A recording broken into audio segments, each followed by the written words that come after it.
News when you want it with Bloomberg News Now. I'm Karen Moskow. And I'm Alexis Christoforous. Here are the stories we're following today.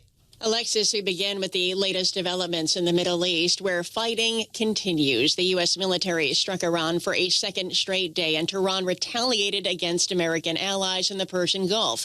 President Trump spoke to reporters on Air Force One. We just hit them very hard, and I say we hit them 20-1. Every time they hit us, we're going to hit them 20. And we did it last night. They did a little something today, but it was really retribution for last night. They hit actually 3 boats, not 2. And when they hit, we hit back much harder. U.S. Central Command says it targeted Iran's air defense systems, coastal surveillance assets, and missile and drone storage sites. And the renewed fighting is raising fears that the tit-for-tat attacks may derail talks on a permanent peace deal.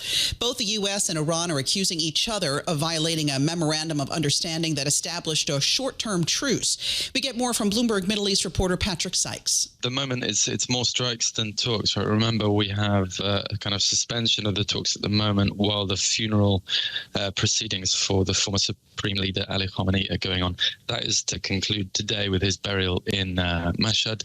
In the meantime, we have these strikes. The strategy from the U.S. side seems to be to use them to, let's say, pressure Iran into compromising. I think in particular on the Strait of Hormuz front, Iran is still insisting that it have some kind of sovereignty over the future state of the Strait of Hormuz, control over the passage of ships within it. That's something that, of course, the US and many other countries are still very much resisting. Bloomberg's Patrick Sykes says another issue yet to be resolved is the release of billions of dollars of frozen funds to the Islamic Republic. Well, Alexis, the potential unraveling of a fragile truce between Iran and the U.S. has renewed anxiety over fuel prices. Traffic through the Strait of Hormuz came to a near standstill. Chris Kennedy covers energy markets for Bloomberg. Our base case is still that we are in that sort of escalation and then de-escalation period. Yep. But, of course, these are pretty significant attacks 2 nights in a row. Iran is taking hits to some of their missile stockpiles, et cetera. And I think there is a risk that we will see some retaliation from Iran that could do some more lasting damage to export infrastructure, to oil production and gas production infrastructure in the Gulf. And that would, of course, have much longer term impacts on energy security.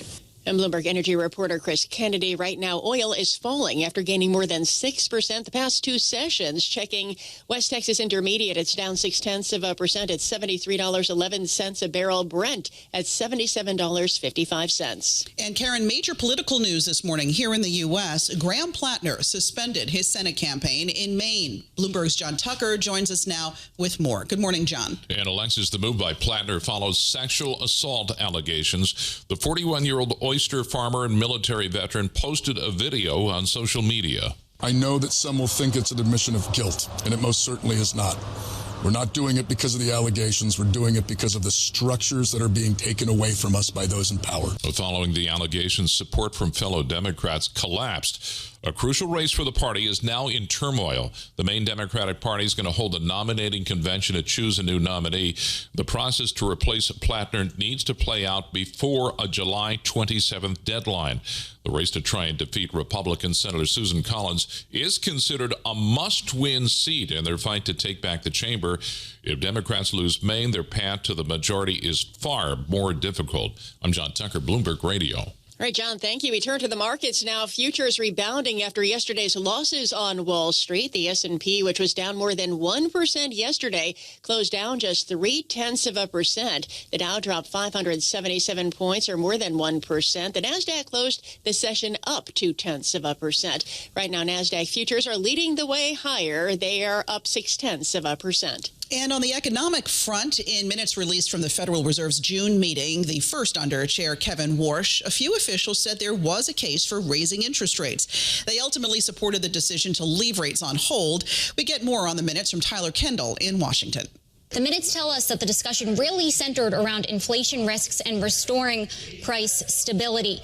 Writing in part, quote, participants judged that the risks to the inflation outlook were tilted to the upside. They observed that both core and total inflation had moved higher, generally attributed to the increases to the lingering effects of tariffs, supply chain disruptions, and the related to the closure of the Strait of Hormuz.